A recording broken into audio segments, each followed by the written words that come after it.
Ya, kembali lagi di Suara perubahan. Jangan kebalik dong, Dur. Suara perubahan. Wah, ini saking panasnya ya kita ngomongin harga beras dan Saya sering banget jadi penonton, makanya sih begitu. Oke, Dur, tapi kali ini kita jadi host, Dur. Jadi kita sekarang mau mengantarkan. Ini kan tadi kalau Pak Saiful bilang bahwa sebenarnya sekarang itu adalah kenaikan yang paling tertinggi selama 10 tahun terakhir. Nah, mungkin kita akan lihat terlebih dahulu ya. Kita lihat tren rata-rata kenaikan beras beberapa tahun terakhir ini. Ini dia pemirsa. Dari September 2020 itu Rp10.500 per kilogram, kemudian 2021 sempat turun Rp200, Rp10.300.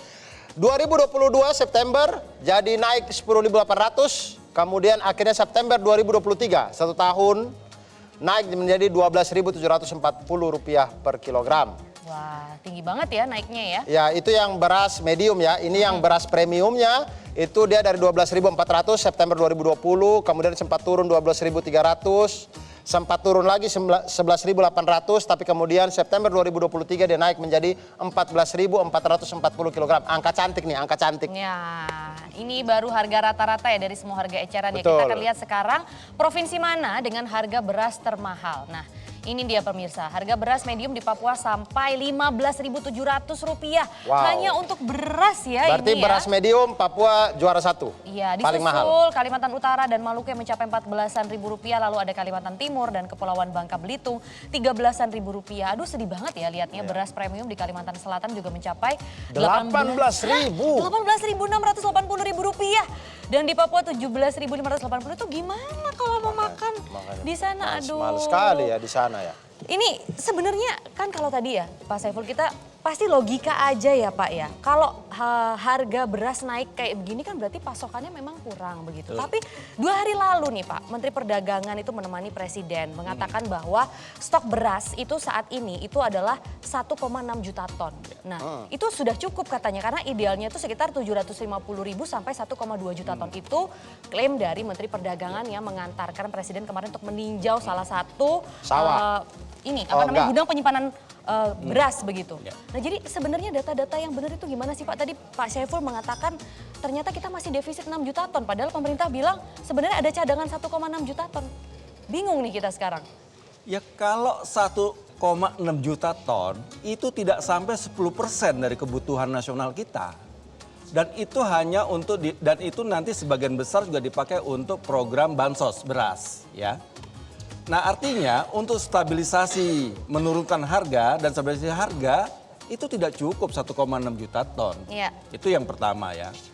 Kemudian yang kedua tadi Mbak Maria soal data. Memang dari dulu carut marut soal data ini menjadi persoalan utama kita.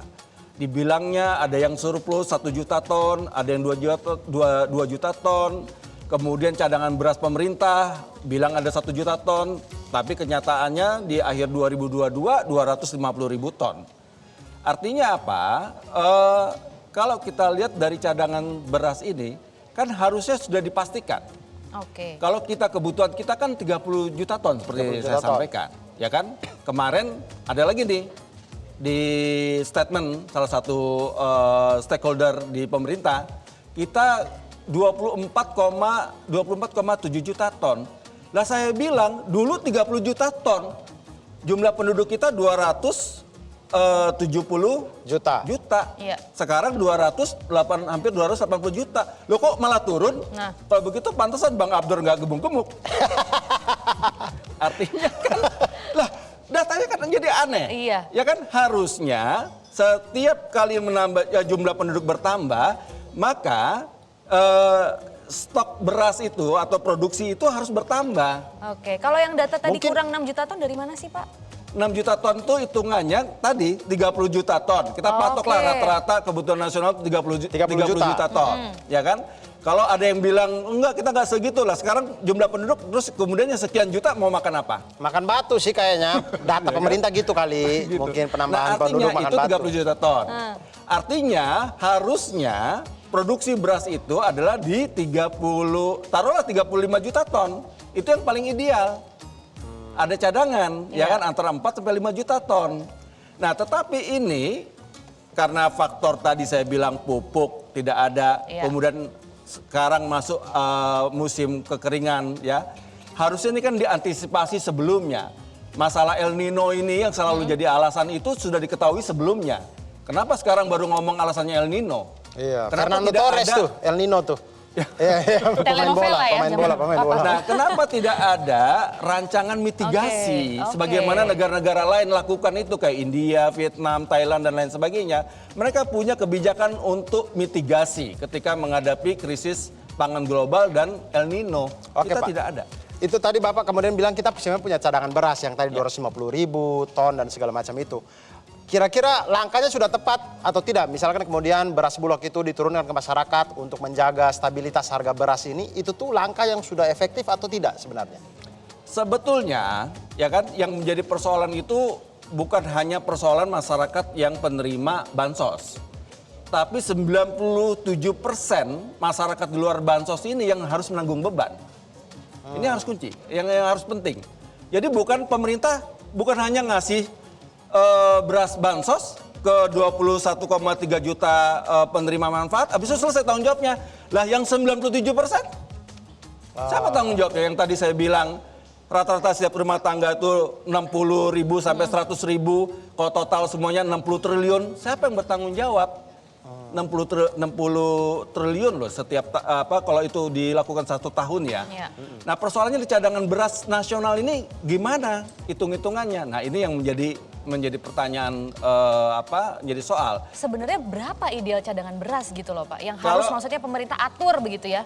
Di negara-negara lain itu rata-rata 20-30% dari kebutuhan nasional. Kebutuhan Oke. 1 tahun. 1 tahun. Harusnya ya. kita seperti itu juga. Nah, kita benar dalam regulasinya 20%. Tetapi dibagi 3. Ya, ini di Undang-Undang nomor di Perpres nomor 125 tahun 2022 maupun juga di beberapa peraturan di bawahnya itu dikatakan 20% dari kebutuhan nasional. Kalau kebutuhan nasional tadi saya bilang 6 juta ton, berarti kan 6 juta ton tuh. Tapi dibagi, yang beredar di masyarakat itu 11,8%. Oke. Ya kan? 11,5%. Berarti kalau total dari 6 juta kan sekitar 690 ribu ton kan? Nah, kemudian yang cadangan beras pemerintah itu 8%. Berarti yang dikelola oleh Bulog ya, itu berarti sekitar 450 ribu ton. Nah, 450 ribu ton kalau setiap bulan itu 2,5 juta ton, jadi 1 minggu pun nggak cukup. Iya. Iya, iya, Habis iya. dong. Ya, itu kan tidak ada ketentuan regulasi yang jelas. Harusnya seperti kayak undang-undang, seperti kayak di konstitusi ya, di undang-undang Oke. pendidikan. 20% tuh di Undang-Undang Dasar 45. Harusnya begitu biar pemerintah tanggung jawab gitu loh. Iya. Iya, iya. Kenaikan ini kan jeritan hati rakyat ya, Iya. nih ya sebenarnya didengar oleh wakil kita juga nih di Betul. Ombudsman. Orangnya Betul. juga sudah ada Dur di sini ya. Ya katanya sih saya dengar-dengar sih katanya ini karena harga beras naik karena monopoli penggilingan katanya. Bener nggak sih itu? Maksudnya gimana sih? Nah, coba makanya Maria tanya ke orang ombudsman ini Kita deh. langsung panggil ya, kita langsung Iya, iya. sambut bersama. Selamat datang di studio Suara Rebuan, Mas Eka. Tiba-tiba Mas Eka pakai sling dari atas. Oh di belakang, ternyata dari Oh, dari rumah. Kita nongkrong di sini berminggu-minggu kita nggak tahu kalau itu di rumahnya Mas Eka ya. Bukan rumah kita ya ternyata ya? Bukan. Halo Mas Eka. Abdur, sehat. Sehat alhamdulillah Mas. Halo, Maria, sehat. apa kabar? Sehat, silakan duduk. Seru ya ngomongin beras ya. Iya nih, sampai ikutan keroncongan, padahal tadi udah makan ya kayaknya ya.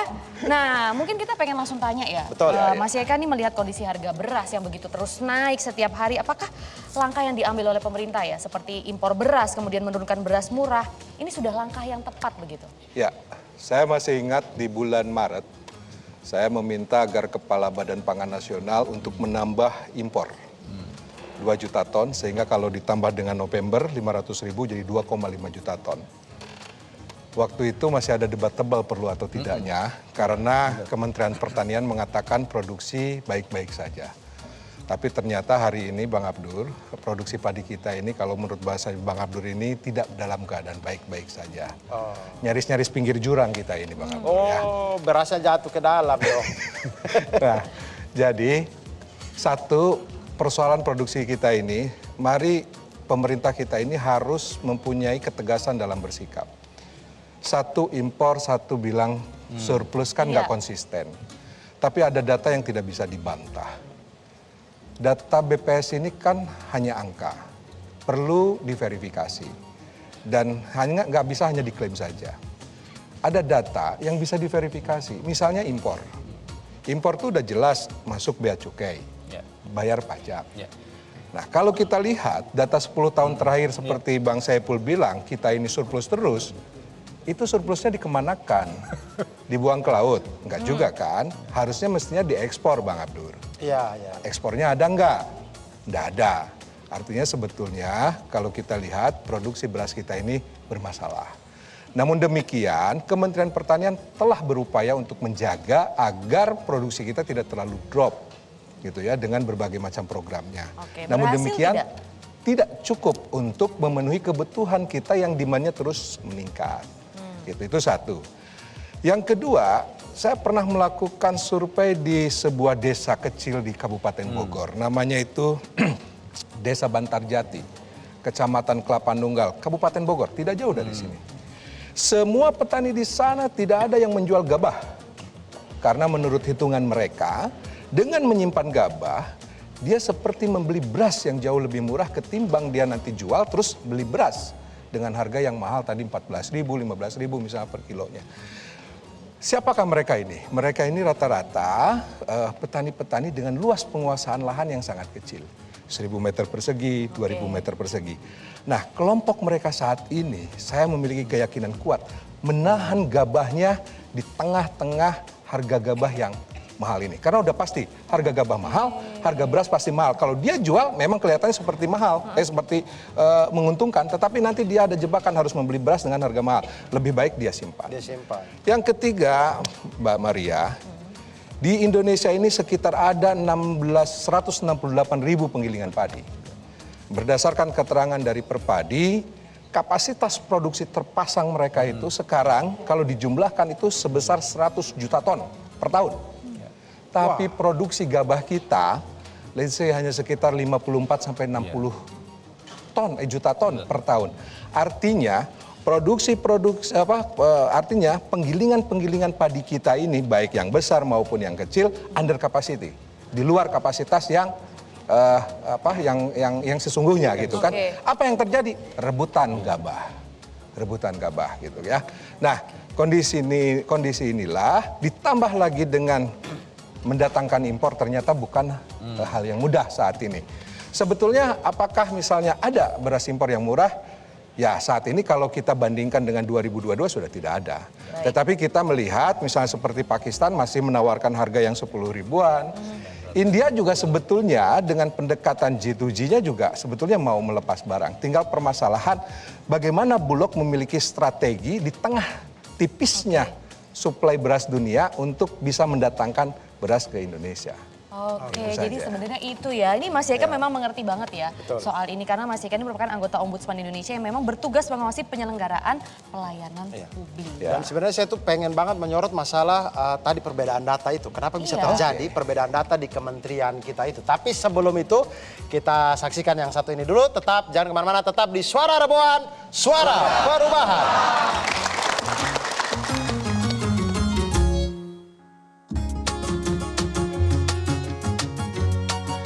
Jelajahi cara baru mendapatkan informasi. Download Metro TV Extend sekarang.